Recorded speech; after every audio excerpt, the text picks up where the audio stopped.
Lions Club of Balkonda Kisan Nagar వారి ఆధ్వర్యంలో ఏర్పాటు చేసినటువంటి అనేక సామాజిక సేవా కార్యక్రమాల్లో విద్యారంగంలో కూడా ఈరోజు కిసాన్ నగర్ లో చదువుతున్నటువంటి 10వ తరగతి విద్యార్థులకు నిఘంటువు అంటే డిక్షనరీ అనేటువంటి ఆంగ్ల పదము, నిఘంటువు అనేటువంటి తెలుగు పదము.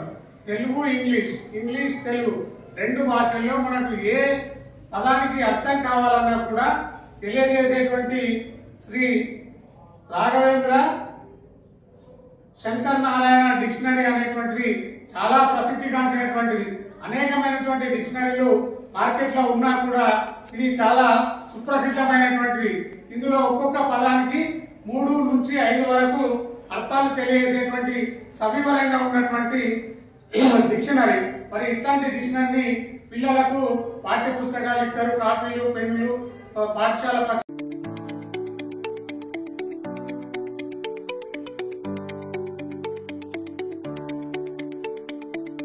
డిక్షనరీని చదివి ఇంకా మీకు ఏ సందేహం ఉన్నా, ఏ శబ్దానికి సరైనటువంటి అర్థం తెలియకున్నా వాటిని తెలుసుకోవడానికి ఈ డిక్షనరీ చాలా వరకు ప్రయోజనకారిగా నిలుస్తుంది అనడంలో ఏమాత్రం అతిశయోక్తి లేదు. కాబట్టి మీరు దీన్ని ఈ యొక్క సందర్భంలో సద్వినియోగం చేసుకొని ఆంగ్లంలో మంచి మార్కులు తెచ్చుకోవడానికి ప్రయత్నిస్తారని, ఇంకా భాష మీద పట్టుండాలంటే అనేకమైనటువంటి శబ్దాలకు అర్థాలు తెలుసుకోవాల్సినటువంటి అవసరము ఎంతైనా ఉంది. కాబట్టి ఇలాంటి డిక్షనరీని అందజేస్తున్నటువంటి Lions Club of Balkonda Kisan Nagar వారు అందజేస్తున్నటువంటి తీరు అభినందనీయం.